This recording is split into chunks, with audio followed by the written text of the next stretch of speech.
En nombre de Dios y de la patria, se abre la sesión. Señor secretario, no sé si hay cuenta. No es propiamente una cuenta, sino al menos señalar que en esta ocasión los señores parlamentarios y las autoridades de gobierno se les ha hecho llegar el nuevo comparado, en el que se incorporó la proposición del Ejecutivo, que fue la que se presentó el día de ayer. Eso es por todo, señor presidente.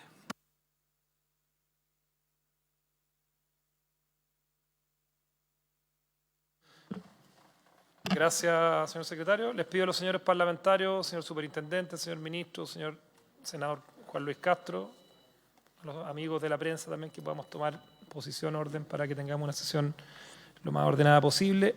La sesión de hoy día tiene por objeto continuar el estudio de resolver las divergencias que surgieron entre ambas cámaras en el proyecto denominado Ley Corta de ISAPRES.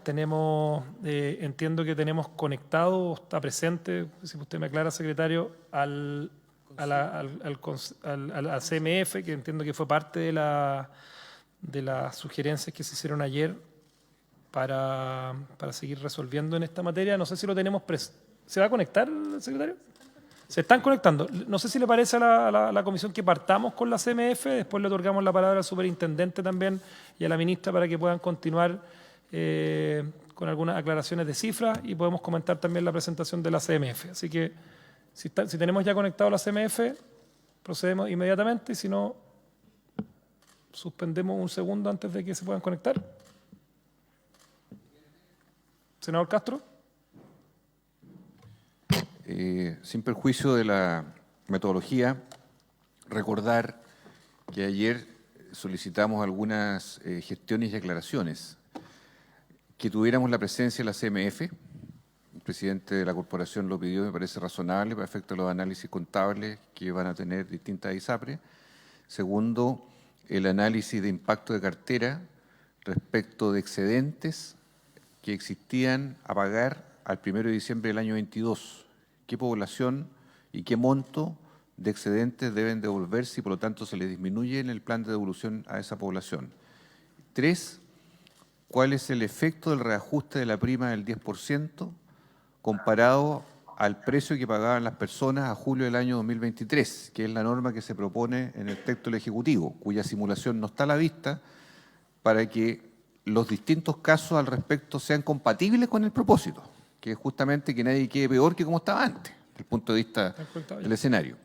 Y 4, respecto de lo que se denomina la cartera administrada, es decir, ¿cuál es el impacto financiero de cartera administrada a abril 2020, fecha de aplicación de la tabla de factores única?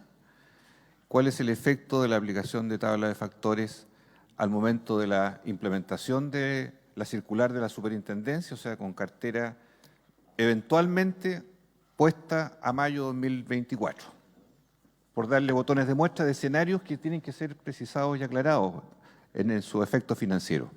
Presidente, esos son datos clave, esto no son aspectos semánticos. Y si quiere, ya tenemos a la CMF presentado, y que si quiere el superintendente o la ministra hacerse cargo de los planteamientos que acaba de hacer el senador Castro, le ofrezco la palabra a la ministra o al superintendente, indistintamente. No sé quién quiera tomar la pregunta que acaba de hacer el senador Castro, y inmediatamente procedemos a ofrecerle la palabra a la CMF. Ministra o superintendente, como ustedes estimen. Gracias, necesario. presidente. Por su intermedio pediría que el superintendente aclare las dudas que todavía permanecen. Gracias.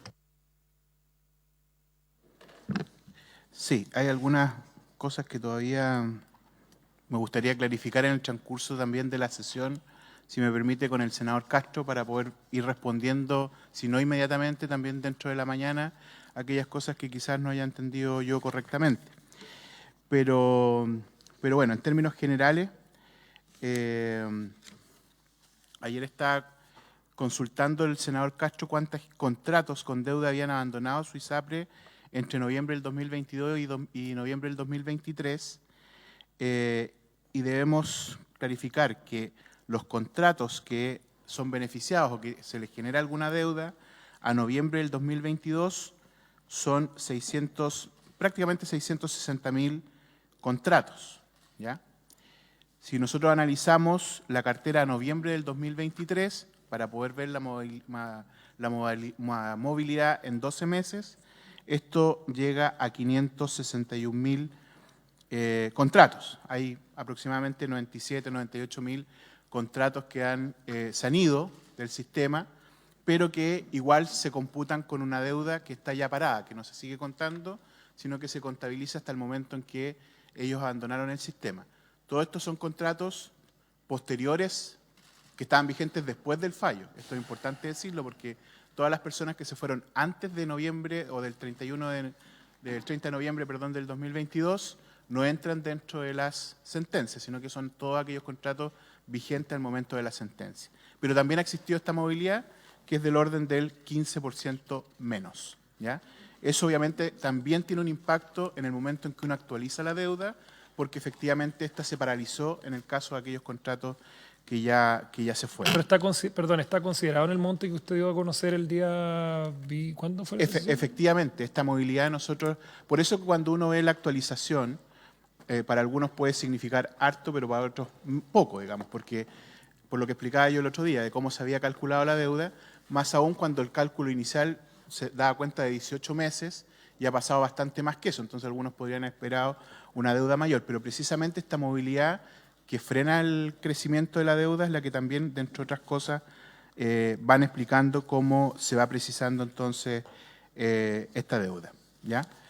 Respecto de cómo se calculó la prima, antes de dar cualquier otra cifra, que yo también quiero conversarlo antes de poder plantearlo, decir que la prima, ¿ya? Y esto quiero ser bien claro, se calcula a través de un proceso de iteración, ¿ya? Esto significa que cada una de las ISAPRE en el momento en que construyen su plan de adecuación tienen que considerar primero una serie de elementos, ¿no?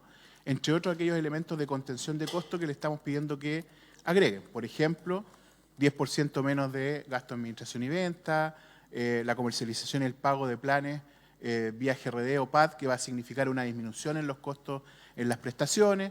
Todos esos elementos tienen que las propias ISAPRES construirlos para poder después ver cuál es el flujo que van a requerir para equilibrarse. Todo eso entonces se construye a través de una iteración. Se llega a un valor determinado en UF, ¿ya? Y esa es la prima que se llama prima de equilibrio, que se imputa a cada uno de los beneficiarios de todos los contratos y finalmente aquellos en que al colocar estas primas van a tener un valor mayor que el de julio del 2023, solamente ese valor mayor va a poder llegar hasta el 10%. Por lo tanto, hay personas que van a pagar menos que en julio del 2023, hay otros que van a pagar lo mismo y hay otros que van a pagar más que en julio del 2023. Y en esos casos donde opera entonces el tope, ¿ya? Esos son los contratos que se truncan. Y eso es lo que nos da ese porcentaje de contratos diferenciado por cada ISAPRE, que claro, se truncan en el 10%, que es el techo que estamos calculando. Pero lo importante que yo quiero decir es que la prima se calcula con una iteración, ¿ya? Eso es sumamente importante para entender que efectivamente estamos hablando de una prima de equilibrio, que eso yo creo que es lo que más puede tranquilizar en términos de mensaje respecto del cálculo de la prima. Eso por el momento, presidente. Sí, yo solamente una aclaración, pero la pregunta es con respecto a hoy, superintendente, no con respecto a julio del 2023, con respecto a hoy, porque ahí es donde uno ve el impacto real de cómo van a subir los planes. Yo creo que ese cálculo no sé si está sacado, de cuál va a ser, cuánto van a terminar pagando las personas en cada ISAPRE con la propuesta de equilibrio que ustedes están haciendo.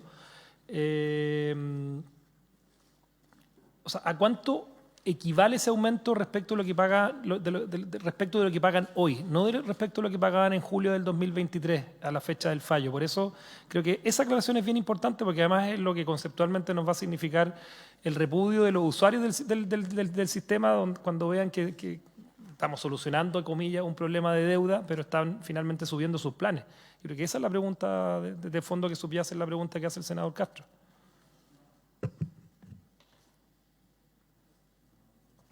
Sí, ¿cómo se le da la palabra ahí, secretario? Gracias. Ahí. A ver, presidente, lo que pasa es lo siguiente. Yo algo expliqué con anterioridad de que es muy distinto medir esto cuando es una prima o un porcentaje de adecuación de precio, ¿ya? Porque estamos hablando de un valor, de un precio determinado, que tiene un impacto en cada uno de los contratos de manera distinta, ¿ya? Cuando hablamos del porcentaje de precio base, es el mismo porcentaje para todos los contratos.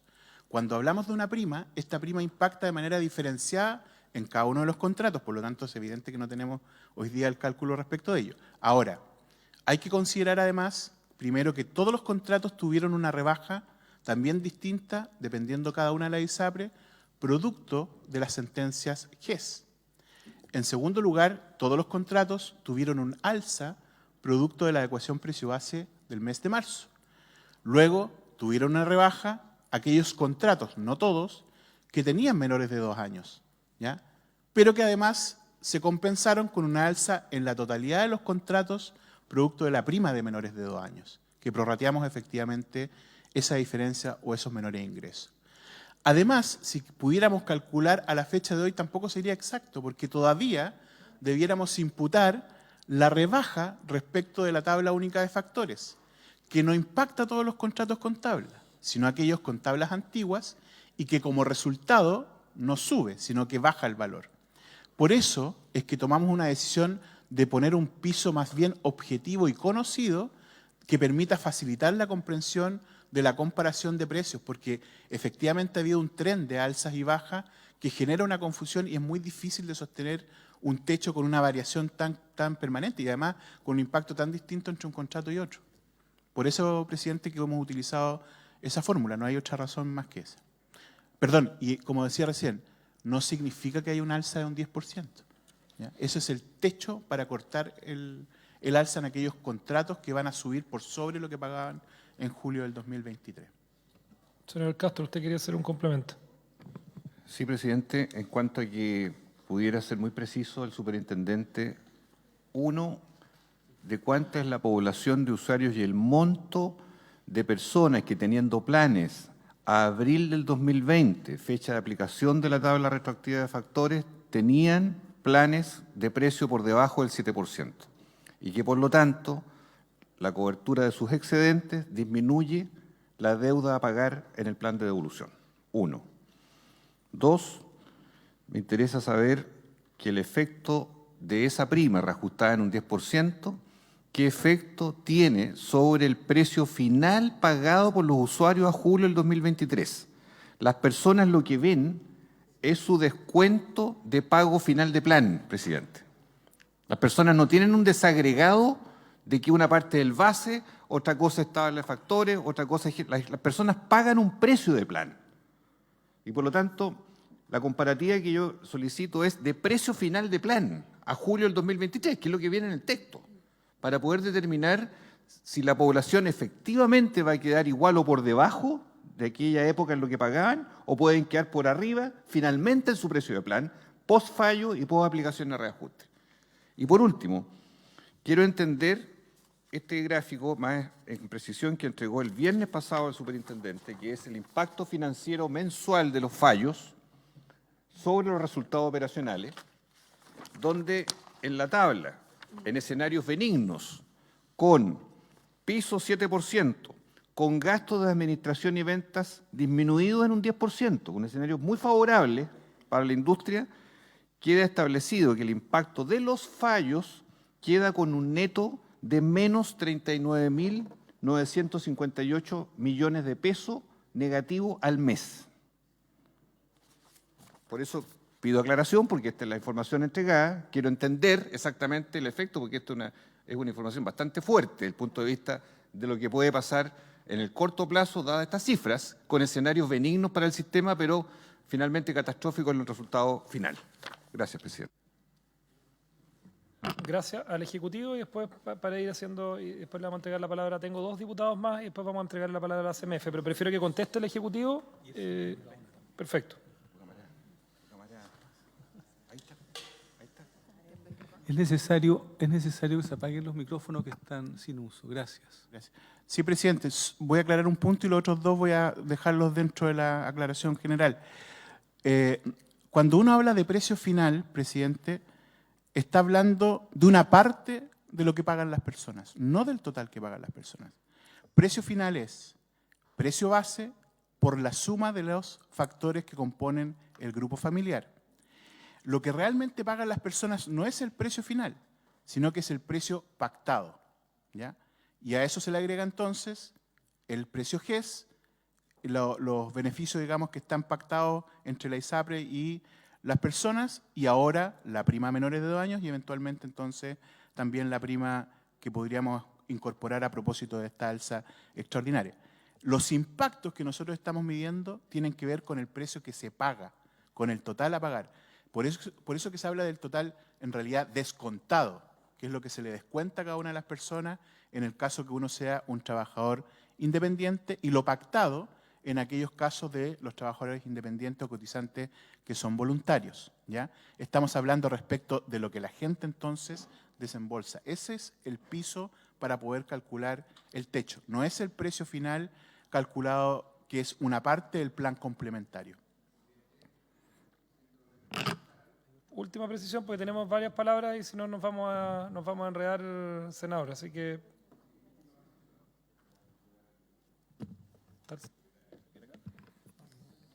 ¿Es necesario apagar los micrófonos? Gracias. Para que...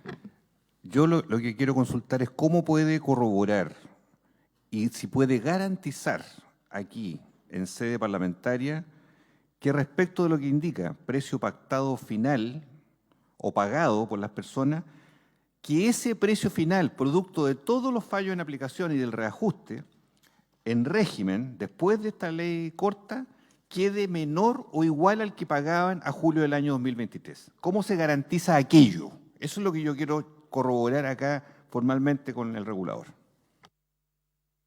Gracias. Yo me imagino que las consultas de los señores parlamentarios en este tema van en el mismo sentido. Así que, diputado Lilayú, Lagomarsino y senador Gaona, y vamos con la CMF después. Gracias, señor presidente. Saludar a la ministra, saludar a las autoridades de gobierno. Yo quiero preguntarle al superintendente que nos dice ahora que no puede tener cifras acotadas o claras del aumento del precio de la prima, siendo que él el año pasado pudo calcular un alza de un 40%. Eso es lo que entendí. Y yo quiero preguntarle si acaso estima que esta alza ha bajado o se va a acercar alrededor del 40% que usted dijo el año pasado. Presidente.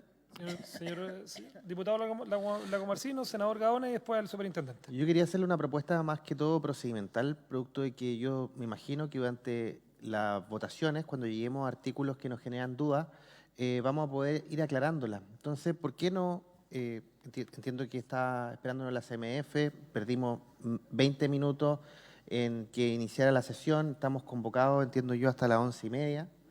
Entonces el tiempo va transcurriendo y uno ve que no iniciamos la votación el día de hoy, que entiendo yo que es para lo que estamos citados. En ese contexto, quizás podemos partir votando después de la CMF e ir resolviendo las dudas en la medida que vayamos abordando los distintos artículos. Creo que eso sería mucho más productivo, mucho más eficiente y eficaz de lo que estamos haciendo. Muchas gracias. Gracias, diputado Lagomarsino. Yo tiendo a compartir eso. Sí, lo que a mí me interesa es garantizar ciertas condiciones para que cuando lleguemos a la votación ojalá podamos lograr los consensos adecuados. Y yo veo como presidente de esta comisión y particularmente en el conocimiento que he tenido con los parlamentarios de la oposición, que eso no se está logrando hoy día con las respuestas que están. Y yo forzar una votación, por cierto, es parte de lo que finalmente puede ocurrir, pero a mí me gustaría que tengamos todos los espacios para que esto finalmente pueda ser aprobado. Así que yo lo entiendo, va a ser parte de lo que llama es la metodología de trabajo de la comisión. Va a tener que ocurrir así en algún momento, pero todavía subsisten muchas dudas, considerando que las indicaciones recién fueron presentadas ayer. Yo le voy a ofrecer la palabra al senador Gaona y le pido a la diputada Yomans para que avancemos con la CMF. Sí, ya, bueno, entonces sigamos con todas las palabras. Yo voy a ser muy respetuoso, pero el tiempo, como dice el diputado Lagomarsino muy bien, va transcurriendo. Así que, senador Gaona, le ofrezco la palabra. Y después tiene la palabra la diputada Yomans y después la diputada Gasmuri. Gracias, presidente. Yo quisiera preguntar al superintendente si han hecho el ejercicio. A ver, entendiendo de que los mecanismos para poder calcular las obligaciones que determina la Corte Suprema, eventuales obligaciones de cobro que determina la Corte Suprema en términos de cobro en exceso, porque la Corte no dice cómo calcularlos ni cuánto es. Por lo tanto, le corresponde a la superintendencia hacer ese ejercicio. La superintendencia hizo ese ejercicio, a mi juicio, mal, y por eso estamos donde estamos. Entonces, de esa perspectiva, yo quisiera saber si han hecho el cálculo de lo que significaría este mecanismo de equilibrio que ustedes proponen y han hecho la comparación con el mecanismo que proponen, por ejemplo, los profesores de la Facultad de Economía y Negocios de la Universidad de Chile. Porque mi impresión es que el mecanismo que proponen los académicos de la Facultad de la FEN es mucho más razonable en términos de lograr el equilibrio que el mecanismo que propone el gobierno, en el sentido de que se calcula una deuda razonable, se podría mantener la estabilidad tanto prospectiva como retrospectiva, y además, evidentemente, van a haber esas devoluciones que con el mecanismo que ustedes plantean, lo más probable es que no tengamos ni continuidad de tratamiento, ni cobertura, ni menos devoluciones, considerando además que la quiebra de las ISAPRE, para las personas que están en ese ISAPRE, su preferencia para poder recibir las devoluciones está recién en el 6º lugar. O sea, si un ISAPRE quiebra, y esto para que lo sepan los afiliados, si un ISAPRE quiebra, no solo no van a perder sus coberturas, no solo no van a poder continuar con su tratamiento, sino que además no se les va a devolver un peso. Entonces, yo quisiera saber si efectivamente han hecho ese cuadro comparativo y ese cálculo entre el mecanismo que proponen los académicos de la Facultad de Economía y Negocios de la Universidad de Chile y el mecanismo alambicado que proponen ustedes como gobierno. Diputada Gasmuri y después diputada Lloma, así que la tenía primero acá la presidenta de la Cámara. Gracias, presidente. Sí, yo quiero sumarme a lo solicitado por el diputado Lagomarsino, entendiendo que tenemos discrepancias y puntos que todavía no logramos dilucidar, pero también considero que es necesario avanzar, los plazos se acaban, tenemos que hoy día terminar este proyecto porque si no, no vamos a cumplir con el cometido y los plazos esperados. Entonces, entendiendo que tenemos diferencias, yo creo que esas diferencias ya las conocemos y que se manifiesten en las votaciones y avancemos. Entonces, yo propondría, ya que vamos a escuchar a la FEN, que demos un tiempo acotado y comencemos el proceso de votación porque si no, no vamos a lograr cumplir con los plazos. Y hemos hecho, usted lo sabe, tanto usted en el Senado como nosotros en la Cámara, todos los esfuerzos, estamos en el último tramo y entendemos que no hay acuerdos en algunas materias, bueno, tendrán que manifestarse en la votación. Yo creo que no es posible seguir dilatando, tenemos un cometido y hoy día debemos avanzar, presidente. Yo solicito por su intermedio que avancemos, que empecemos el proceso de votación hoy día, porque si no, no vamos a terminar. Pensemos que nos queda solamente hoy día en la tarde, mañana para la sala, eventualmente el jueves una sesión especial, pero esto tiene que estar resuelto. Y si no empezamos el proceso, creo que no lo vamos a lograr y habremos fallado como Congreso en nuestro cometido. Muchas gracias, presidente, por su intermedio. Gracias, Ana María. Gael. Llomas, diputada Llomas, perdón. Gracias, presidente. Sí, en realidad, mire, con la misma intencionalidad que tiene usted inclusive de poder ir viendo en qué punto se pueden ir construyendo acuerdos, me parece que para ese propósito es mejor también ordenar un poquito la discusión y el debate que vamos dando, incluso las consultas que se puedan ir generando hacia el Ejecutivo, presidente. Por ejemplo, yo tengo algunas dudas que están en el artículo 3, en un numeral en específico, pero en esta parte de la discusión a mí me resulta medio inconducente que estemos todos mezclando todos los temas, o hablamos del Consejo Consultivo, o hablamos de FONASA, o hablamos, ¿cierto?, del artículo 3. Entonces, por eso, presidente, quizás en el entendido de que no se trata acá de forzar acuerdos que no se puedan lograr, pero sí de que podamos ir ordenando un poco el debate. Por ejemplo, si podemos ir desarrollando el artículo primero, y en el artículo primero llegamos a un acuerdo, perfecto, se puede votar el artículo primero y pasamos al segundo. Si en el segundo nos demoramos más, y así al siguiente, presidente. Esa es mi propuesta, en realidad. Entendiendo que su intencionalidad es poder lograr acuerdos, pero la dinámica igual dificulta el ponernos en esa disposición. Y lo otro, presidente, entendiendo que esta sesión va a durar hasta las 11:30, si es que tiene a bien poder volver a convocarnos en la tarde y así poder también avanzar en la medida que esto es lo más importante, al menos a mi juicio, que tenemos durante la semana, tanto quienes somos diputados como también me imagino que desde el Senado, y por lo mismo tiene prioridad nuestra agenda legislativa.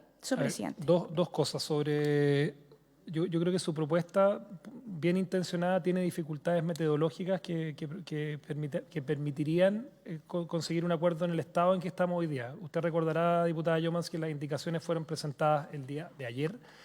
Hay mucha información que todavía está siendo procesada. Hay acuerdos que no se han alcanzado, que están concatenados unos con otros. O sea, si usted pretende que avancemos en la votación o forcemos una votación hoy día de artículos donde los artículos no tienen relación unos con otros. O sea, acá, por lo menos desde la oposición, la mirada de aprobar, por ejemplo, solamente los artículos relacionados a la modalidad complementaria de FONASA, sin tener solucionado el equilibrio financiero del sistema, eso para nosotros es inaplicable y eso de alguna manera sería crónica de un rechazo anunciado. Yo prefiero no anticipar eso, porque creo que todavía hay situaciones que se pueden ir mejorando en la conversación política y técnica que se está dando. Por de pronto tenemos hoy día la presentación que fue acordada ayer de la CMF. Yo procedería ahora a darle la palabra a la CMF, que la tenemos esperando acá conectado en línea, y en función de eso ir avanzando. No voy a ofrecer más palabras, diputado Lago Marcino, porque lo que nos corresponde ahora ya hemos escuchado a la mayoría de los parlamentarios que han pedido la palabra y le voy a ofrecer la palabra a la CMF en función del objetivo que tenemos de tratar de... Y yo recojo la sugerencia ordenada del debate, voy a consultar acá en la corporación respecto a la posibilidad técnica que tenemos de sesionar hoy día a la tarde. Yo no tengo inconveniente en que eso pueda ocurrir. Hay sesión también paralela en la sala de la tarde. Tenemos que pedir, entiendo, una autorización especial, o dada la urgencia, entiendo que esa autorización no es necesaria, pero si usted me aclara, secretario, yo creo que no habría inconveniente en que podamos avanzar en aquello. Démosle la palabra a la CMF y vamos resolviendo este tema en lo sucesivo. Buenos días, ¿se me escucha, señor presidente?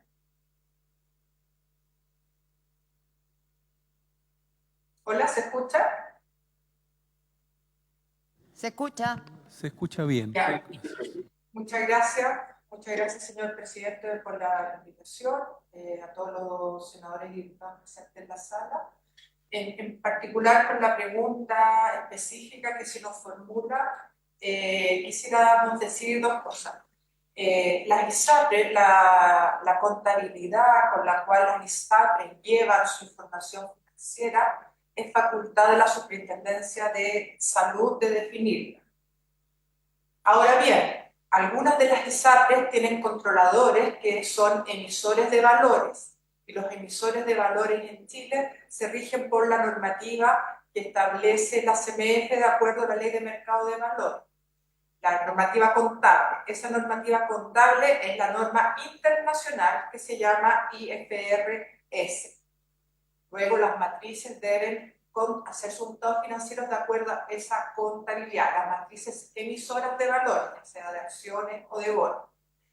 Esa contabilidad hoy en día, de acuerdo a lo que han establecido los mismos auditores externos en las memorias de las matrices, que son emisores de valores, han establecido que ante esta coyuntura que se enfrenta el sector de ISAPRE, en palabras textuales, que es de público conocimiento, si alguien quiere ir a revisar las memorias de estas matrices, es que hay una duda sustancial acerca de la capacidad de las entidades, me refiero a las matrices, a los holdings, para continuar como una empresa en marcha. Es decir, los mismos auditores establecen que con el grado de información que hay hoy en día, no es posible contabilizar o cuantificar los efectos de lo que surja del tema de la ISAPRE, de lo que va a pasar con esta ley, cuánto tienen que devolver, el monto de aquello. Por lo tanto, hoy en día no solo se ve reflejado en notas los estados financieros y no se ve reflejado ni en estados de resultados ni en patrimonio. Y el día de mañana, cuando se tenga certeza de los montos y de la forma de pago que van a tener las ISAPRE, cada matriz tendrá que evaluar con su auditor interno cómo la afecta y en su negocio. Entonces, vaya para la suma, contabilidad de las ISAPRES la determina la Superintendencia de Salud, la contabilidad de los emisores de valores está de acuerdo a la norma de la CMF, alineada con los estándares internacionales que son IFRS. Creo que con eso contesto la pregunta, pero quedamos atentos a aclaraciones y necesidades. Perdón. ¿Quiere hacer una pregunta a la... Perfecto, a la comisionada. Senador Castro.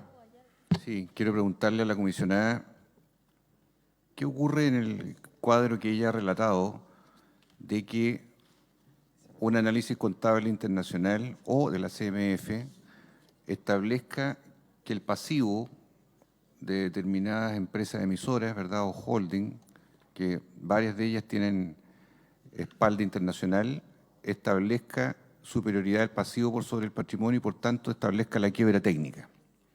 ¿Cuál es el efecto directo que esto tiene en el mercado y en la subsistencia de dichas empresas? Más allá del criterio que todos tenemos claro, que la superintendencia no va a contabilizarlo, pero una cosa es la superintendencia y otra cosa es el mercado financiero para estas empresas emisoras. Bueno, señor diputado, por su intermedio, señor presidente, perdón.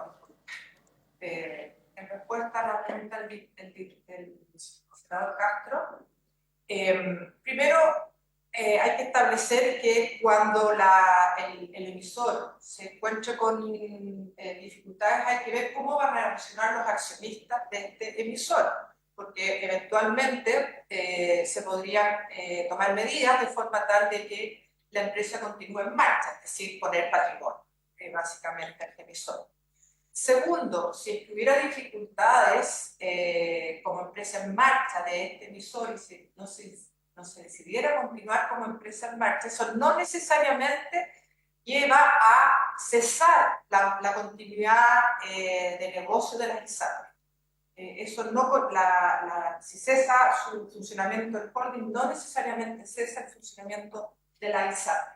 Y eso habrá que verlo en la misma ISAPRE como continúa y la Superintendencia de Salud en permitir que esa ISAPRE continúe en marcha. Entonces no se desencadena automáticamente la cesación del ISAPRE si cesa el holding. Para un poquito más de detalle o precisión al respecto, quisiera, si usted me permite, señor presidente, darle la palabra a José Antonio Gaspar, director jurídico de la CMF. Sí, por su intermedio, señor presidente, solo complementando lo expresado por la vicepresidenta del Consejo de la Comisión, buscando responder la... Perdón, lo interrumpo un segundo si se puede identificar, porque estábamos con la comisionada Bernardita Piedrabuena. ¿Su nombre y cargo? Sí, perfecto, presidente. José Antonio Gaspar, director general jurídico de la Comisión para el Mercado Financiero. Por su intermedio, señor presidente, complementando a la comisionada y vicepresidenta Bernardita Piedrabuena, en respuesta a la consulta del senador Castro, los emisores de valores en este sentido se rigen por las reglas generales. O sea, no hay un régimen especial y por lo tanto, como bien describió la vicepresidenta y comisionada, en el evento que se refleje esta situación y llegar a esa situación tendrá que analizarse por el emisor el régimen y la situación y cómo le enfrentaría él, no solamente por las medidas que está tomando, sino que también eventualmente, por ejemplo, como ha ocurrido con otros emisores de valores, eventuales procesos, por ejemplo, de reorganización concursal, no necesariamente una quiebra de la empresa, sino que las medidas que se adopten, como han ocurrido ya con otros emisores de valores. Se adopta el régimen general de entidades que pudieran tener ese tipo de situaciones, como ya ocurrió en el pasado. Eso solamente complementando por su intermedio, señor presidente. ¿Le quedó alguna duda, senador? Ya. Si quiere podemos volver a preguntar algún tema donde no haya quedado claridad, senador Castro. Simplemente mi duda es solo qué efecto de rebote tiene que un análisis contable internacional o de la CMF que diga, por ejemplo, tal ISAPRE tiene un pasivo muy por sobre su patrimonio. Yo entiendo que dicen, mire, esto no tiene por qué directamente desembocar en la quiebra automática del ISAPRE, ¿no es cierto? Ya, entonces, si bien es así conceptualmente, todos sabemos que en la realidad, cuando aparece ya el desencadenamiento de un proceso en una institución, esto genera una réplica en el sistema y en el mercado, por eso estamos hablando con el mercado financiero. ¿Qué ocurre respecto de eso con más precisión desde el punto de vista jurídico y financiero, que es lo que les toca a ellos? Porque mire, Si hay dos ISAPRES que están muy cerca de caer en los primeros indicadores de liquidez, que es lo que ya se ha dicho por el Ejecutivo, entonces uno tiene derecho a preguntar, bueno, si resulta que las mismas dos son de holding internacionales, las dos anunciadas, con mayor razón esta pregunta tiene un valor porque pueden haber noticias desde el exterior que hablen de lo que pasa con esos holding, no solamente lo que pasa en Chile domésticamente. Entonces, ese es el impacto que yo quiero en la CMF que lo pueda precisar bien, nada más. Gracias, senador Castro. Quizás para darle la palabra nuevamente a la CMF, quizás complementar su pregunta, porque la CMF no solamente tiene una mirada sistémica en este tipo de industrias, estamos hablando de otras industrias que tienen que fiscalizar, que tienen que regular. Estoy pensando en compañías de seguro normales, estoy pensando en empresas que transan en los mercados de valores. O sea, si el precedente que se está generando acá, con una industria que superaría 3 veces su patrimonio, y no hay un impacto significativo en vista de la CMF, yo me imagino que eso también es una luz o una guía respecto de otro tipo de industrias que la CMF tiene que estar fiscalizando y mirando. O sea, si este precedente que se genera en una industria donde no se ve un riesgo, ¿qué pasa, por ejemplo, con una sociedad anónima abierta que transa en el mercado de valores, o qué pasa con una compañía de seguros que también son fiscalizadas por la CMF? Yo me imagino que no es inocuo que la deuda supere varias veces su patrimonio. Yo eso lo pongo también como luz a propósito de la actividad y el precedente que se genera para otras industrias reguladas o para otras actividades reguladas que tiene que mirar la CMF. Le paso la palabra a la CMF. Por su intermedio, señor presidente, solo dejar claro que la CMF no determina el efecto contable ni de las ISAPRES ni de los emisores. Los que determinan el efecto contable son las propias compañías, en este caso están bajo nuestra fiscalización, serían los emisores, de acuerdo a las normas contables y su departamento de contabilidad y lo que les pueda aconsejar, asesorar los auditores externos. Dicho eso, hoy en día los holding, no las ISAPRES, porque las ISAPRES no son emisores de valores, los holding, emisores de valores, que son estos holding internacionales, ya han internalizado en su clasificación de riesgo la incertidumbre que existe hoy en Chile. Por lo tanto, los efectos sobre el mercado ya se han visto, ya sea en la valorización de las acciones de estos holding o en la valorización de sus instrumentos de renta fija. Eso no quiere decir que cuando haya más certeza los efectos finales pueda haber un efecto adicional. Dicho eso, nuestros análisis preliminares en relación a la exposición o la cantidad de papeles que andan dando vuelta en el mercado de estos emisores son pequeños considerando la masa de todas las acciones que se transan en el mercado y de todos los valores de instrumentos de renta fija que se transan en el mercado. La exposición de las compañías de seguro, fondos de mutuo, fondos de inversión que han comprado estos papeles, ya sea en forma directa o indirecta, asumiendo también todo lo que es sector salud, son efectos que están mirando esos dos aspectos que hemos visto que son acotados. Habían efectos, pero en promedio son efectos acotados. Y también quisiera que José Antonio Gaspar, desde el punto de vista legal, pudiera precisar algunos aspectos. Sí, gracias, comisionada. Quizás agregar una pregunta, y aprovechando que va a contestar José Antonio. ¿La CMF asegura el calce de las garantías financieras o lo hace solamente la Superintendencia de Salud? Es una pregunta. ¿Y si esas garantías bancarias están bien resguardadas o el resguardo que se da para los efectos del equilibrio futuro? José, no sé si tiene... Sí. Señor presidente, ese calce eso lo garantiza la Superintendencia de Salud. Lo que puedo decir de los bancos, nosotros como supervisores del sector bancario, nosotros observamos que los bancos presentan una situación sólida y solvente y con indicadores de liquidez adecuados hoy en día. Y José Antonio va a precisar otros aspectos. Sí. Por su intermedio, señor presidente, solo complementando en cuanto a que parte de la pregunta era si una eventual situación, nosotros como nos estamos refiriendo a las matrices, o sea, a los emisores de valores, entendemos que es una situación que, independiente que esto está por la situación de las filiales, que son las ISAPRES, es una situación que afectaría directamente, potencialmente, y que se analizaría en su caso respecto de la matriz.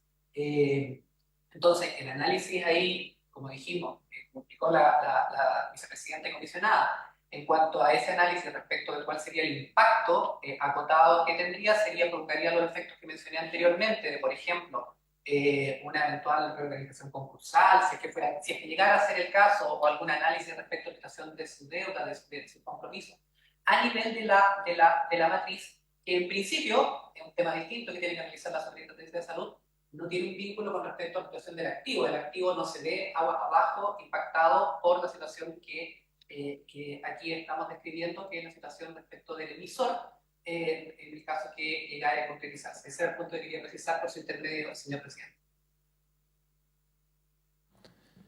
Bien, no sé si hay más consultas a la CMF para que, en función de que están conectados telemáticamente, los podamos dejar en libertad. No sé si los señores parlamentarios tienen alguna interrogante, alguna inquietud más para la CMF.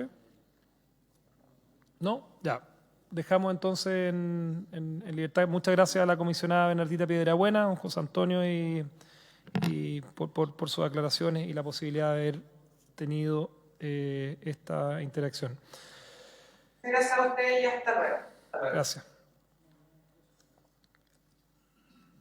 Bien, ofrezco la palabra a los señores parlamentarios. ¿Alguna sugerencia? A ver, tenemos hoy día, en horario, lo hemos conversado con el vicepresidente de la Cámara, que estaba acompañándonos acá hace algunos instantes, del Senado, perdón, que estaba acompañando acá hace algunos instantes, la posibilidad de citar hoy día a las 4:30 de la tarde. En paralelo a la sesión de sala, no creo que tengamos inconvenientes con la autorización, dada la urgencia del proyecto. Vamos a tener que definir la sala, me imagino que será la sala de la Comisión de Constitución, quizás por la... Sí, esa debería ser, ¿no? Ya. Presidente. Perfecto. Presidente. Diputado Lago Marcino y después senador Chaguán.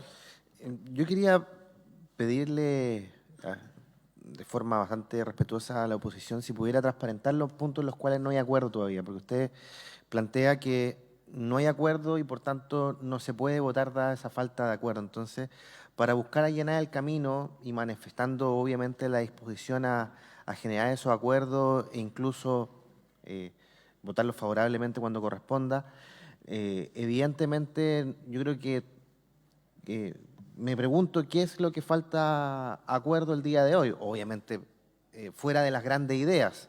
Me refiero más en lo concreto, en lo más práctico, en cuáles artículos, en cuáles elementos, porque también una alternativa es votar todo lo que no hay acuerdo para posteriormente centrarnos en lo que falta consenso aún.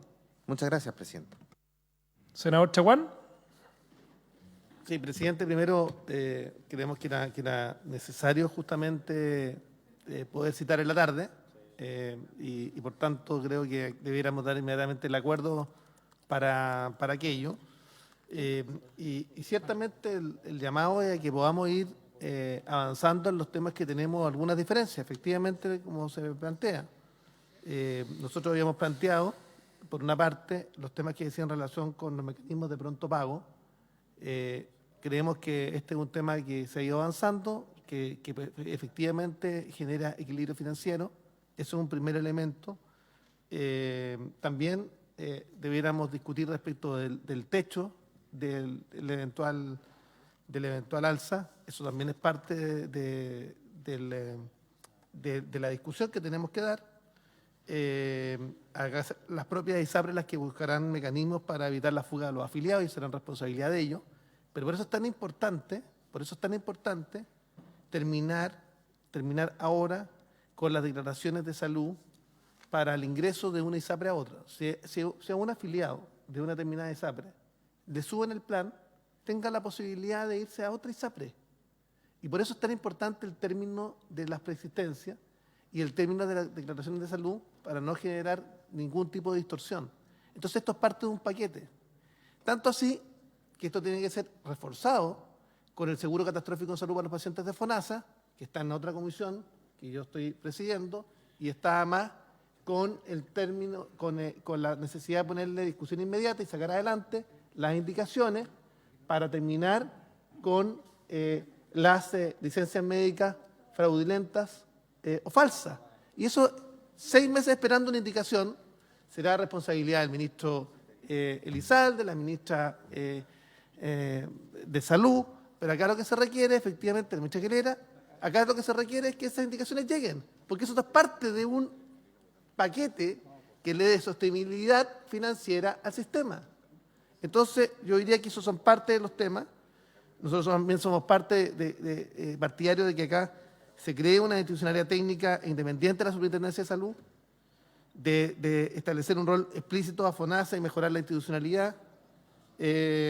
Y ciertamente creemos que estas son algunas de las materias en las que nosotros tenemos establecer también simultaneidad, finalmente, para evitar confusión en los afiliados, que se produzcan alzas y bajas, y establecer efectivamente mecanismos que establezcan simultaneidad para los efectos de ir estableciendo tiempos definidos para las alzas y eventualmente las bajas que se van a dar finalmente por el proyecto.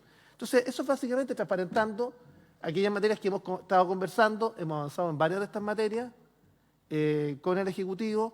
Algunas de ellas se han recogido en las indicaciones y eso también valorarlo. Pero ciertamente acá lo que se requiere, y están todos los sectores haciendo esfuerzos, acá lo que necesitamos asegurar continuidad de tratamiento de los pacientes. Continuidad de tratamiento de los pacientes. ¿Y qué pasa con los pacientes que hoy día tienen que están con alguna patología GES, que finalmente lo que terminan, si deciden migrar a FONASA, cómo somos capaces de asegurar esa continuidad de tratamiento, que eso ya está en la norma, pero qué pasa si tiene alguna otra patología? Finalmente, ¿cómo vamos a resolver adecuadamente la limitación de las listas de espera? Entonces, esto no es simplemente la ley corta, es cómo somos los capaces ahora de sentar las bases de la reforma. Eso es lo que es nuestra pretensión, eso es lo que estamos buscando, eso es lo que estamos conversando, y esperamos que efectivamente eso nos permita lograr continuidad de tratamiento para los pacientes. Eso es. Gracias, presidente. Gracias, senador Chaguán. Diputado, teníamos a la senadora Órdenes primero, después el diputado Celis y la diputada Gasmuri y el senador Castro. Sí, presidente. A ver,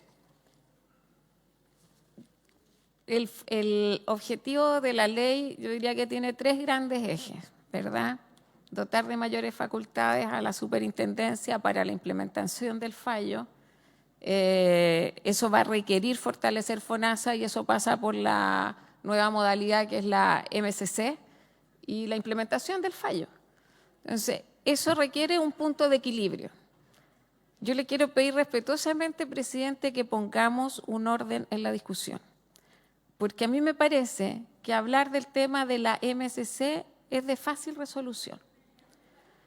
Hablar del tema de la deuda, a mí me parece que ese es el punto y que lo tenemos que transparentar.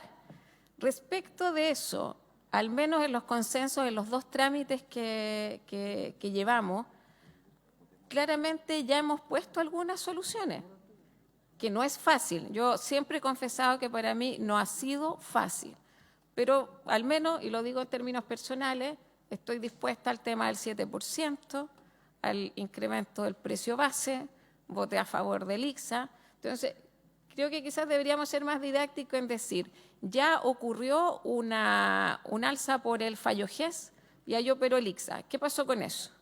Ahora viene la tabla única de factores y la ley de por medio con estas otras medidas adicionales. Tengo la impresión, presidente, que entre oficialismo y oposición la diferencia es al final cómo se calcula la deuda. Entonces, hablemos de eso directamente, porque a mi juicio las variables que hemos incorporado en el proyecto de ley sí dan cuenta de un punto de equilibrio.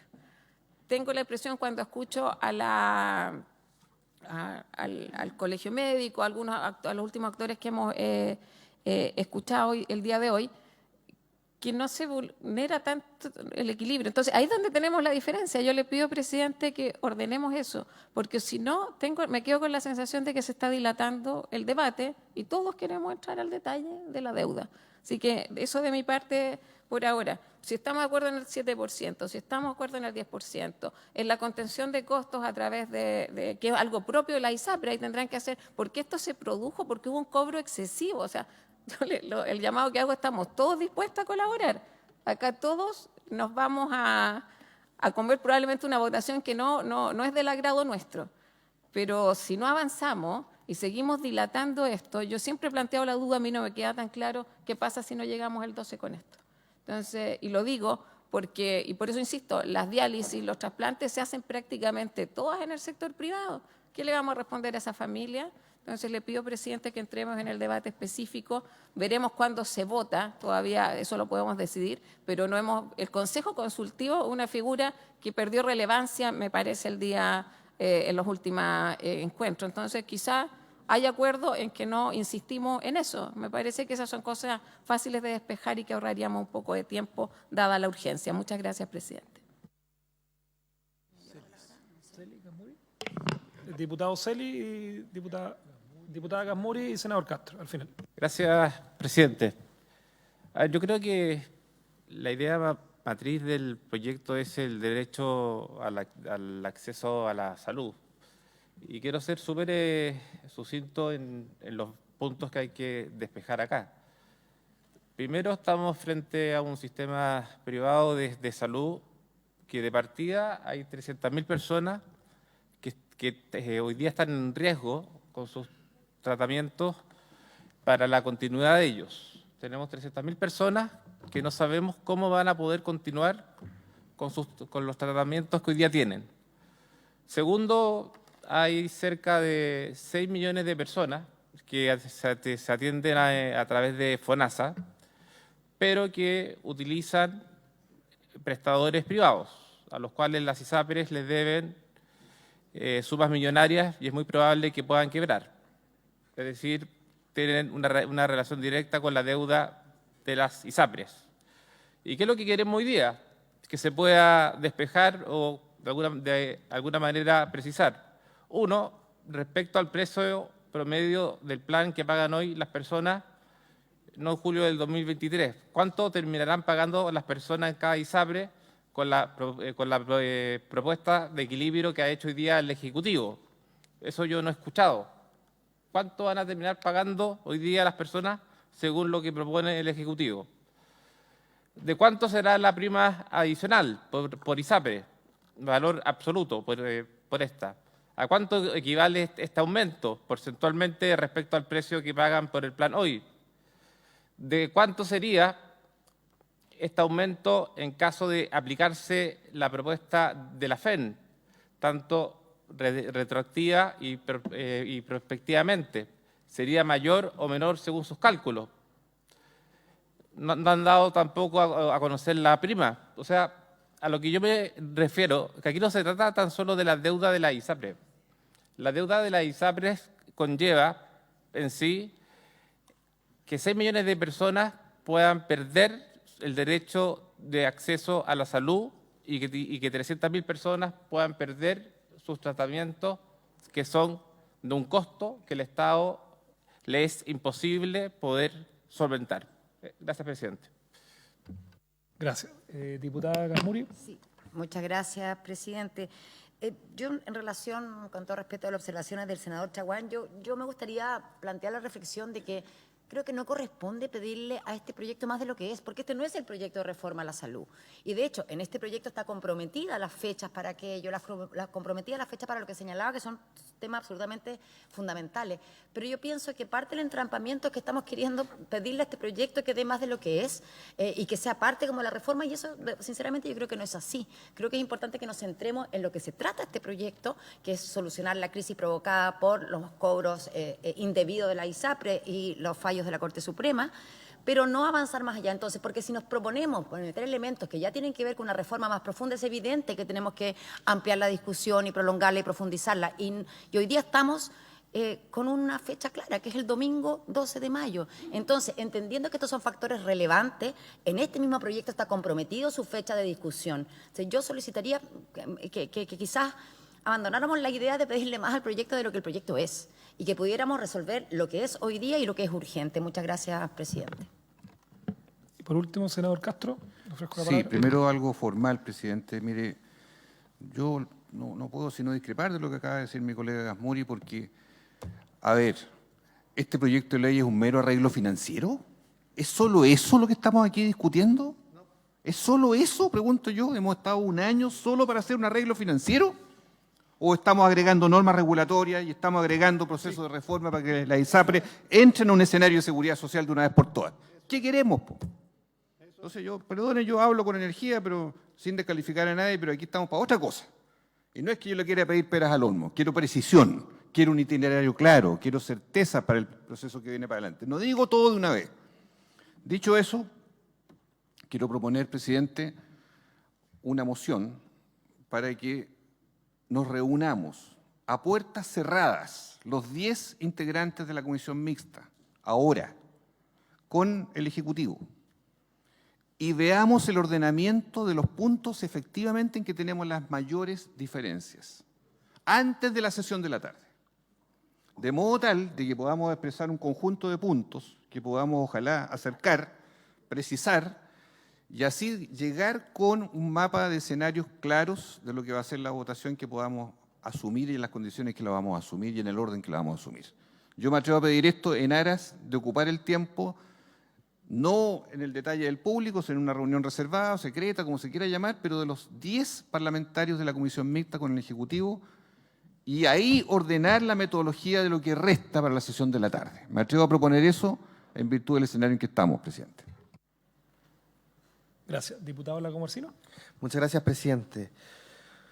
Yo hace muchos meses planteé justamente también al Ejecutivo que este pudiera ser un espacio para incluir un fondo de compensación de riesgo entre ISAPRE. Pero a esta altura, ya en la comisión mixta, plantear un fondo de compensación de riesgo con las complejidades que tiene, a mí me parece que es quitarle la posibilidad del debate a las comisiones de salud de la Cámara, a la Comisión de Salud del Senado y a otros integrantes que probablemente quieren participar de un debate de esas características que es muy profundo y muy complejo y que a mi modo de ver no es la altura para realizarlo y sobre todo teniendo a puertas la implementación de un fallo en la Corte Suprema. Aquí, nos guste o no nos guste, yo ahí, por su intermedio, presidente, efectivamente es un arreglo financiero, o sea, es un arreglo financiero, pero que se proyecta con una serie de compromisos en el proyecto de ley para avanzar en reformas de salud. Y si es necesario que el Ejecutivo comprometa el ingreso a un fondo de compensación de riesgo la siguiente semana, la subsiguiente semana y que se le dé discusión inmediata, le haremos la discusión para llenar el camino con aquellos que tienen todavía puntos de vista. Ahora bien, lo que finalmente tenemos que afinar y lograr acuerdo es sobre el arreglo financiero.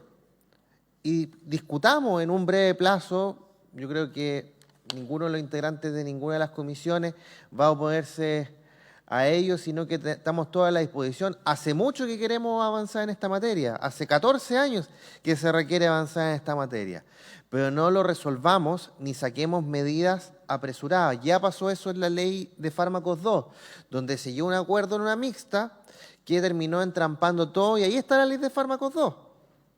Ahí está la ley de fármacos 2 esperando hace más de un año, hace casi 2 años. Entonces, en ese contexto, no cometamos el mismo error que se cometió en la ley de fármacos 2, que es haber ingresado indicaciones en dicho trámite legislativo, absteniéndose de todo el debate que debió haber realizado en las respectivas cámaras. En cuanto a la propuesta del senador Castro, su intermedio, presidente, juntémonos a conversar, ningún problema. Transparentemos el debate entre los integrantes de la comisión mixta y veamos cómo podemos destrabar esto de aquí a la tarde y empezar a votar. Muchas gracias, presidente. Senadora Órdenes, ya nos queda, tengo que hacer un par de temas reglamentarios, lo voy a aprovechar de hacer inmediatamente, porque tenemos un artículo que me acaba de hacer la precisión el secretario, que voy a pedir el acuerdo para enviar a la Corte Suprema, que tiene que ver con una cuestión de tipo procedimental en contra de las resoluciones señaladas en este artículo, que impone una sanción o que dictamen una medida previsional, podrán interponerse los recursos y reclamaciones que establece el artículo 113 del decreto con fuerza de ley. la Corte Suprema en estas materias tiene que informar, así que le vamos a remitir esta parte del articulado a la Corte Suprema. ¿Perdón? Me dice el secretario que no. Me dice el secretario que hay una modificación. Se puede aclarar, pero acá es a sugerencia de la Secretaría que este artículo es remitirlo. Es una información que más allá de términos de plazo o que nosotros tengamos que esperar eso, es que la Corte Suprema tenga que informarlo. Segundo, yo creo que la pregunta de qué es lo que subyace acá son temas que están absolutamente concatenados y dónde está la diferencia. Efectivamente, el cálculo de la deuda, pero también tiene que ver con de qué manera le damos una normativa que permita que el sistema en el futuro pueda seguir funcionando. No sacamos nada con dejar preciosos artículos del funcionamiento del sistema para adelante con el fin de la preexistencia, con el fin de la declaración de salud, incluso creando o asegurando que vamos a tener un fondo de compensación de riesgo si finalmente el sistema se cae. No vamos a tener sistema al cual se pueda regular esto, salvo que estemos generando las condiciones para la irrupción de nuevas ISAPRES que vayan a aparecer en los próximos 10 meses, que vengan sin la mochila financiera, que significa que hayan empresas que deuden 3 o 4 veces su patrimonio. Quizás le estamos dando la señal incorrecta a personas que quieran hoy día incorporarse en el mercado asegurador privado, que quieran crear nuevas ISAPRES. Yo me parece que desde esa perspectiva tampoco sería la señal correcta desde el punto de vista del legislador. Ambas cosas tienen que ir concatenadas, no puede ser una en desmedro de la otra. Tenemos sesión a las 4:30, vamos a continuar la discusión en términos de negociación política. A mí me gusta la sugerencia del senador Castro, pero tenemos que tener conversación política en las próximas horas. Yo estoy disponible para aquello. Nos quedan poquitos minutos para terminar la sesión, así que voy a tocar la última palabra al senador Chaguán y nos volvemos a encontrar a las 4:30 de la tarde. Senador Chaguán. Y senadora Órdenes a los dos. Perdón, me había pedido primero la senadora Órdenes, no les obliga. Senadora, tiene usted la palabra primero. Senadora Órdenes. Senadora. Ya, presidente. A ver, la situación actual no es responsabilidad nuestra. Yo quiero empezar diciendo eso. Son las propias ISAPRES que siempre se opusieron a los cambios y que por años traspasaron las alzas de los precios a las personas afiliadas. Yo quiero decir, ese es el punto de partida. Digo esto porque son las ISAPRES las que tienen que cumplir el fallo. El tema es que esto tiene impacto en el acceso al derecho a la salud de los chilenos, sobre todo quienes están en el sistema privado. Sobre eso, lo que quiero decir que, dado lo que ocurrió con el cobro excesivo que hicieron las ISAPRES y la excesiva judicialización, terminamos en este proyecto de ley. Esa es la propuesta que ha hecho el Ejecutivo, pero quiero insistir que los responsables no somos nosotros. Ahora, estamos buscando, para no entrar en estos eufemismos, presidente, porque qué paradójico que finalmente alguien diga que estamos defendiendo nosotros la deuda. O sea, acá efectivamente se está buscando un equilibrio para garantizar el derecho a la salud. En eso no hay opiniones distintas, creo yo, de parte de los parlamentarios. El tema es que la fórmula de cálculo que propone la Superintendencia de Salud, algunos nos hace sentido y otros quieren un mecanismo de cálculo distinto. El tema y fórmula FEN la revisamos en la comisión. Yo confieso, a mí no me hizo sentido porque la rebaja es muy significativa. Creo que no da cuenta. Lo que escucho a otros actores, me parece, no va a ser un proceso fácil. Igual van a haber tensiones y, por supuesto, la realidad heterogénea por ISAPRE. Pero claramente a mí me parece que sí es el punto. Por eso digo, no sigamos con eufemismo. El tema es la fórmula de cálculo de la deuda y aquí todos estamos por garantizar el derecho a la salud para no entrar en trincheras distintas y no perder tiempo en eso. Gracias, presidente. Gracias. Oye, yo estaba confundido en la hora, así que no tenemos inconveniente en que sigamos, si quieren, un debate un poquito más de palabras que están pedidas, porque termina a las 11:30. Yo estaba con la confusión de que terminaba a las 11, así que tenemos algo más de tiempo, senador Chaguán, y después tengo la palabra a la ministra. Sí, a mí también me llegó por rebote también la minuta comunicacional del gobierno. También podría leer los últimos 4 puntos que siguen a continuación, pero la idea es cómo resolvemos el problema. ¿Se la puedo mostrar, ministra? Está perfecta. Entonces podría hacer lectura en los últimos 4 puntos que le quedaron a la senadora Órdenes. Entonces, simplemente acá tenemos que resolver el problema de fondo. Y yo quiero señalar que acá se requiere una conversación que efectivamente nos permita abordar los temas que están pendientes. Respecto a la ley de fármacos 2, contarles que yo vengo emplazando al gobierno reiteradamente en cada sesión de la Comisión de Salud que digan qué va a legislar, en qué va a legislar. Todavía no tengo respuesta del gobierno. Entonces, a ver, hablemos las cosas en serio. Acá yo creo que falta voluntad del gobierno para avanzar en determinadas materias. Entonces, respondiendo al diputado, señalarle que acá lo que se requiere es un gobierno que haga la pega. Un gobierno que haga la pega, que tome conducción de la agenda en materias de salud. Y acá hemos tenido un gobierno completamente ausente respecto del proyecto de ley de licencias médicas falsas o fraudulentas. Yo espero, voy a hacer un conteo de cuánto se demora en presentar una indicación que resuelva la ley. Llevamos 6 meses. Vamos a ver cuántos más se demora. Si no pueden sacar adelante indicaciones para los proyectos. Lo mismo ocurre con la definición respecto a la ley de fármacos 2. Y en esta materia, que estamos contra el reloj, ya no hay tiempo para finalmente seguir divagando. Ni las minutas comunicacionales del gobierno que llegan por rebote, tampoco. Entonces, acá hagamos la pega en serio. Muchas gracias.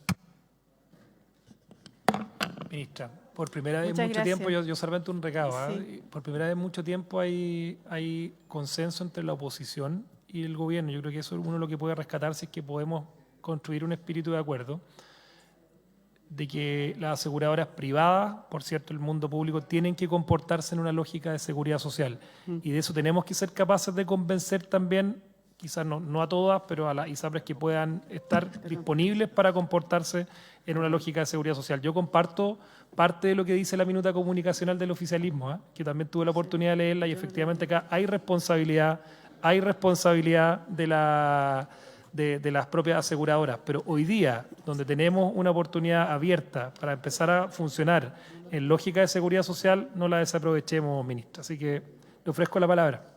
Muchas gracias. Bueno, lejos de la ausencia, aquí estamos presentes del gobierno y estamos todo el proceso de este año de tramitación de este proyecto de ley, los 9 meses que se demoró el Senado en tramitar este proyecto, los 2 meses que aceleradamente lo tramitó en la Cámara de Diputados, y efectivamente nosotros hemos ido avanzando paso a paso, hemos ido cumpliendo cada uno de los compromisos que hemos asumido en cada una de las instancias, hemos ofrecido una serie de medidas que ayudan a la estabilidad financiera de la industria, hemos estado dispuestos a escuchar hasta las últimas instancias respecto a las discordancias, cuando nos queden claras, por supuesto, respecto a cuál es la propuesta que hemos hecho en el Ejecutivo. Pacientemente hemos escuchado cómo nos dicen de que no hemos presentado las indicaciones a tiempo cuando estamos en un proceso avanzado de la tramitación de la ley, en la que simplemente tenemos que resolver las incongruencias que ocurrió entre el Senado y la Cámara de Diputados, situación que todos ustedes conocen. Yo reconozco que el presidente no estaba en la Comisión de Salud del Senado, pero el resto de los parlamentarios que estamos acá hemos estado viviendo este proyecto de ley y conocemos cada una de sus detalles y de los cambios que han ocurrido. Nosotros dijimos que el proyecto íbamos a presentar nuestras indicaciones basadas en lo que se había aprobado en la Comisión de Hacienda de la Cámara de Diputados para tener una base para la discusión. Propugnamos que en la sala del Senado se rechazara el informe de la Cámara de Diputados, puesto que se habían perdido artículos que son relevantes para la estabilidad de la industria. Después estuvimos aquí abiertos a el momento en que se citó la constitución de la Comisión Mixta, que fue varios días después de esa situación. Así que, lejos de estar ausente, hemos estado muy presentes y acompañando cada una de estas fases con la mejor disposición, en realidad, a tratar de llegar a un acuerdo constructivo. El Ejecutivo ha hecho propuestas relevantes para el equilibrio de la industria y son suficientes para lograr ese equilibrio.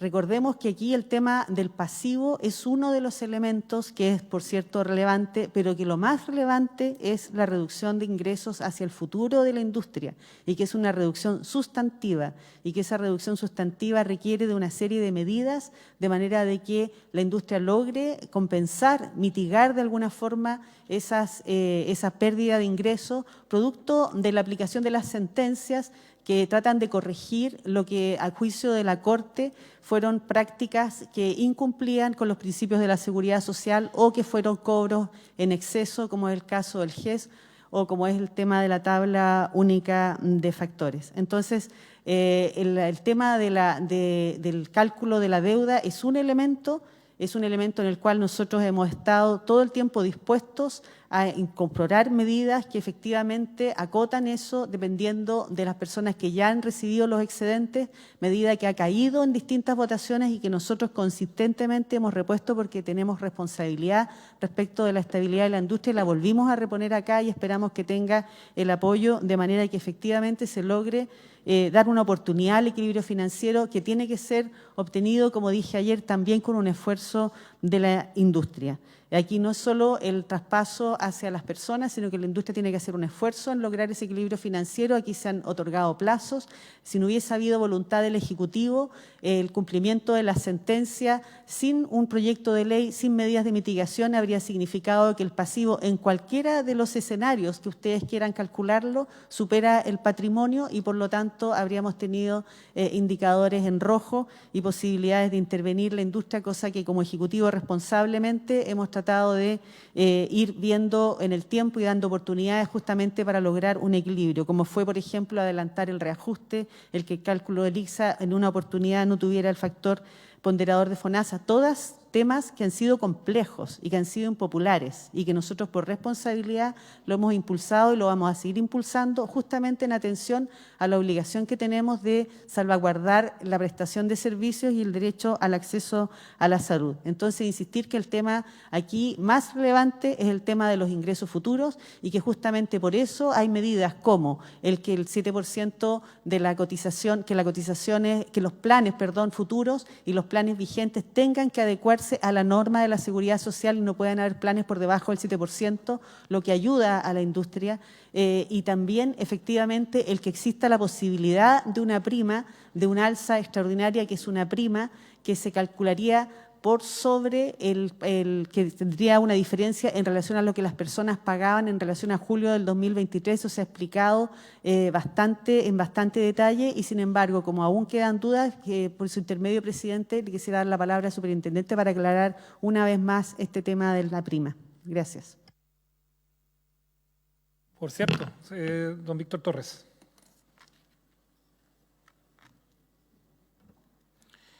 Sí, gracias, presidente. Por su intermedio, responder un par de dudas también que se han planteado, aparte de lo que nos ha dicho la ministra. Lo primero, el diputado Lilayú preguntaba sobre el alza en el 40%. Yo debo recordar que eso fue en el contexto de la conversación que hubo en el Senado en un mecanismo distinto de adecuación, porque en ese instante se estaba hablando de un alza de precio base, y el precio base se maneja en términos porcentuales respecto a su alza, no en términos de precio, como sí lo es en el caso de las primas. Cuando hablamos de un 40%, fue un ejemplo de una prima máxima en una ISAPRE que afectaba el 10% de los contratos de dicha ISAPRE y que finalmente no implicaba un alza en el total a pagar equivalente al 40%, porque se refería al 40% solo del precio base, que es uno de los factores que permite la construcción del precio de los distintos planes. Evidentemente, lo que estamos haciendo ahora es transformar no en porcentaje, sino que en un valor determinado que tienen que calcular las propias ISAPRES a partir de su plan de ajuste, ¿ya?, para poder alcanzar entonces ese equilibrio. En la medida en que las ISAPRES también coloquen mayor énfasis, por ejemplo, en su eficiencia, en disminuir sus costos, la prima puede ser perfectamente menor, ¿ya? Pero eso depende mucho de la planificación que las propias ISAPRES hagan. Nosotros no queremos imponer un valor. Siempre hemos dicho que aquí no se ha fijado un valor. Simplemente queremos verificar aquello que las ISAPRES van a construir como su propio plan de ajuste y de pago, digamos, de la deuda. Respecto del cálculo de la deuda de la FEN que preguntaba el senador Gaona. Esto lo hemos respondido ya varias veces, por su intermedio, presidente, pero tenemos plena voluntad de responderlo todas las veces que se nos pregunte. Lo primero decir, respecto de nuestro cálculo, que también se ha cuestionado ya hace más de un año, ¿no? El único cálculo, o por lo menos de los que se están discutiendo hoy día, que tiene memoria de cálculo publicada en su página web, que tiene un mecanismo para poder precisamente explicar el uso de esa memoria de cálculo, y que además es tomado en consideración respecto de los archivos maestros de la totalidad de la cartera del sistema ISAPRE nuestro. lo primero que quiero decir. En el caso del cálculo que hicieron los profesores de la FEM, hasta el día de hoy no conocemos la memoria de cálculo. Y eso fue solicitado en el seno de la comisión de expertos que evaluó precisamente todas las fórmulas de mutualización. Y en el caso de esta no hubo aquello. Hubo una reunión entre los equipos técnicos donde se explicó un procedimiento y se hicieron algunas, se replicó, digamos, se intentó replicar por parte de la gente del Ministerio de Salud, incluso, no nuestro, digamos, para poder tener... Y no se llegó a los mismos resultados. Porque además, este estudio fue realizado en base a la información de 2 ISAPRES, Banmédica y Vida 3. ¿Ya? Bueno, y también lo hemos dicho varias veces, pagado por esa ISAPRE, pero más allá de eso, digamos, en términos del resultado. Y luego de eso se hace una extrapolación del sistema. En ningún momento hemos conocido resultados que se sustenten en la totalidad de la información del sistema. Por lo tanto, replicar aquello que no es replicable, a diferencia de nuestro cálculo, que sí es replicable, a alguien le puede no gustar el monto, ¿ya? Pero sí es replicable, por lo tanto, técnicamente sí es correcto, ¿ya? Este no es replicable. Por lo tanto, es muy difícil poder decir cuánto podría ser el impacto de manera seria. Evidentemente, uno puede decir si es que rebaja la deuda un tercio, claro que va a haber una prima menor, pues si la prima también considera aquello, ¿ya? Pero no podemos ser irresponsables en decir cuánto es lo que podría afectar si no tenemos cómo siquiera poder reproducirlo, ¿ya? Entonces, y además dicho eso, el otro problema que tienen las premisas que se utilizan en ese estudio, a diferencia de lo que hemos hecho nosotros, es que ese estudio establece el uso de un precio base ficticio. Debemos recordar que lo que la Corte Suprema dice es que tenemos que tomar la tabla única de factores, colocarla en los contratos que tienen tabla de factores antiguos. Si en este ejercicio el valor final aumenta, el resultado es que se mantenga el precio. Si el colocar esta tabla única de factores significa una baja, el precio tiene que bajar. Eso es lo que genera el desequilibrio de este fallo, en términos, digamos, de el efecto sistémico, si no, no estaríamos discutiendo acá. Pero además la Corte dice que respecto de aquella diferencia es donde tenemos que calcular lo que se cobró de más.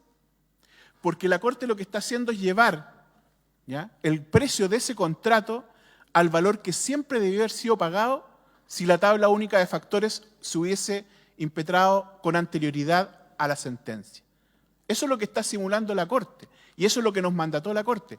En ningún momento nos autoriza la Corte a modificar el precio base. Es más, consultamos en una de las peticiones que se nos hiciera, ¿ya?, por el mismo honorable Senado, en los recursos de aclaración, si es que en la sentencia de la Corte aplicaba alguna posibilidad de modificar el precio base y nos dijo que ellos no se habían pronunciado.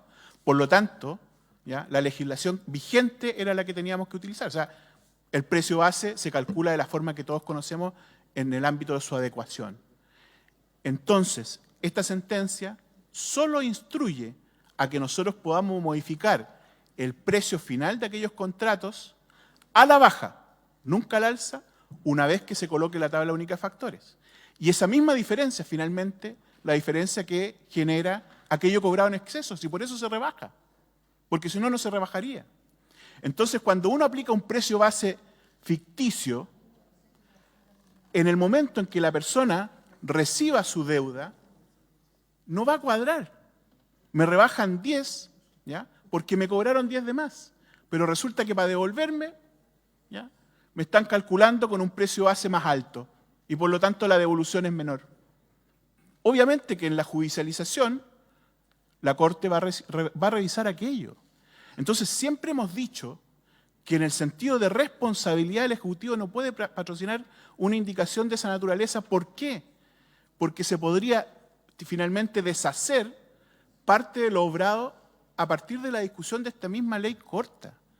Entonces, no es que haya un empecinamiento, yo he escuchado que han dicho que hay hasta enamoramiento respecto de estas... No, aquí no hay ningún tipo de vínculo de esa naturaleza. No hay amor. No hay un vínculo. Y créanme que la dimensión de esta deuda ha sido tal que nosotros mismos planteamos la necesidad de que exista una ley para hacerse cargo de la dimensión de esa deuda. Porque si fuera un tercio, quizás no estaríamos sentados aquí discutiendo. porque no sería necesario realizar todas estas compensaciones o estas fórmulas para poder dar de mejor manera, ¿ya?, condiciones de cumplimiento de una sentencia. Entonces, ¿hay clara conciencia? Por supuesto que hay conciencia. Hay convicción absoluta que se requieren tomar medidas para que el sistema no caiga, porque entendemos el sentido de eso. Incluso hay una serie de cosas que, sin el proyecto de ley, afectarían de manera brutal el impacto en los indicadores.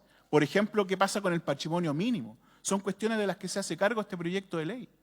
Entonces, de verdad, presidente, yo no tengo ningún problema en que sigamos discutiendo, pero de verdad en algún momento tenemos que ser capaces de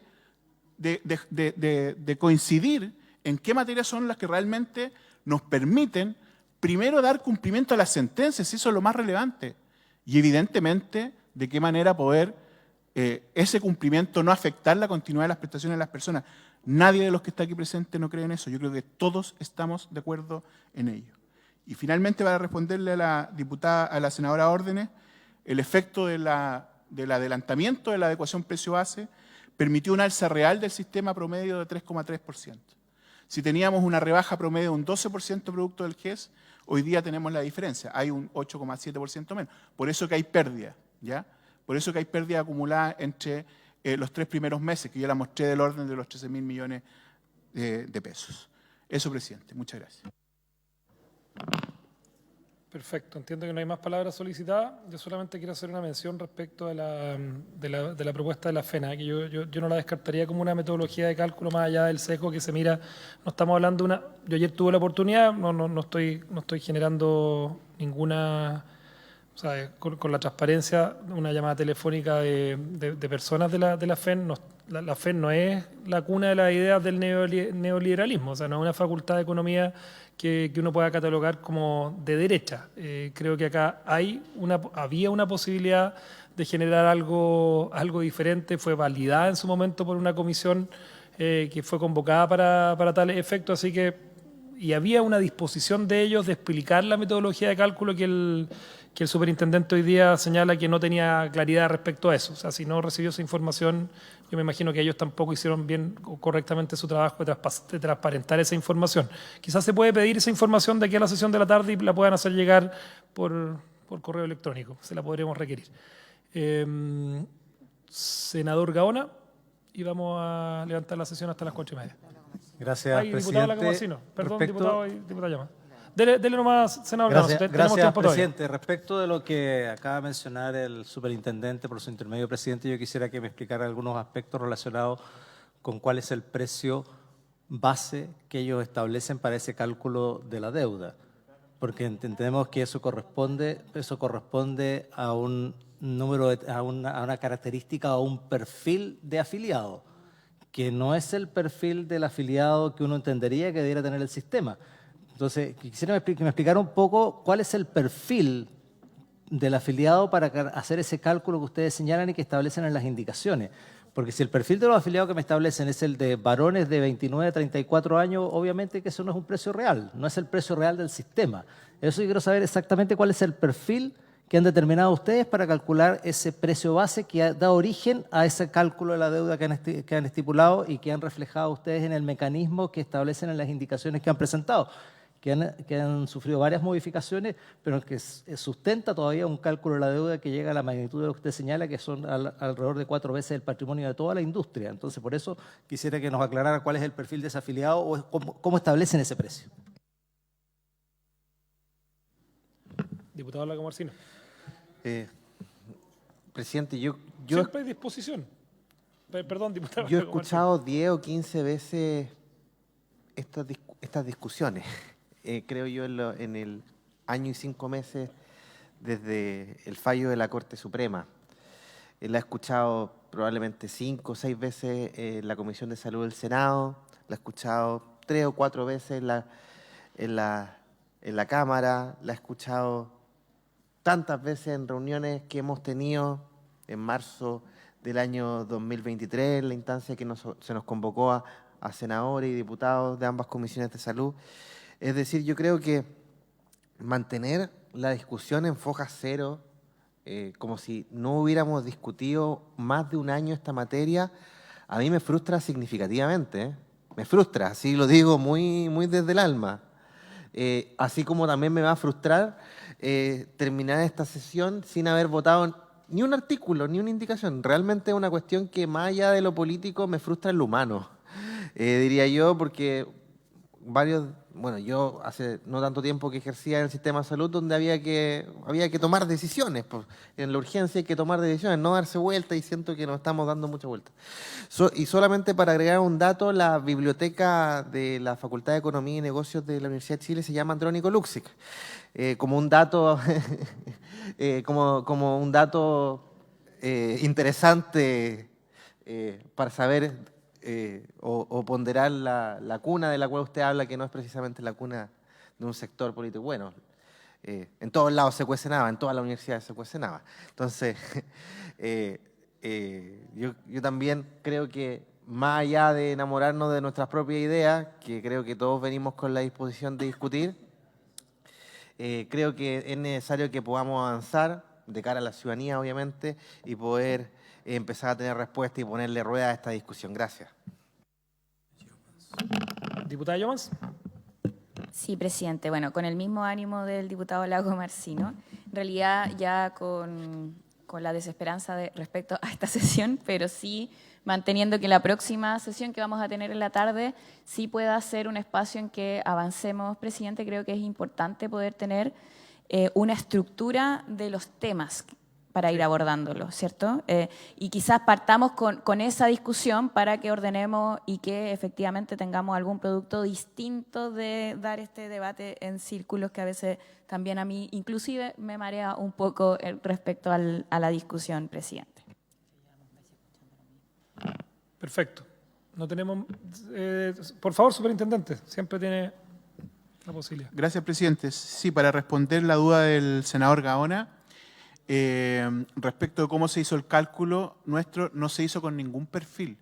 Lo que nosotros hicimos fue tomar los valores efectivos de los precios base de cada contrato, ¿ya? Por eso que nosotros planteamos que al tomar un precio base ficticio, sí se modifica lo que ya ocurrió, ¿ya? Porque lo que ocurrió con los valores que conocemos. Entonces, en el caso nuestro se hizo con los valores que están pactados evidentemente en cada uno de los contratos. No hay ningún perfil como se ha planteado en otras oportunidades a utilizar. Y lo segundo, solamente como dato que también creo que es importante para la discusión, así como la deuda es 3 veces el patrimonio de las ISAPRES, es bueno saber que la deuda representa el 37% del total de ingresos de las ISAPRES en un año. En 10 años es el 3,7%. ¿Ya? Yo creo que es un buen dato porque, ¿sabe por qué lo doy? No es por suspicacia, es porque sustenta una de las razones de lo que dice el proyecto de ley, que también tiene que haber por parte de las ISAPRES, digamos, medidas que permitan mejorar la eficiencia, porque tienen un ingreso que es bastante alto y la eficiencia también permite poder mermar en parte esta deuda. Eso quería decir. Gracias. Estamos casi en la hora, así que habiéndose cumplido el objeto de la sesión, esta se levanta.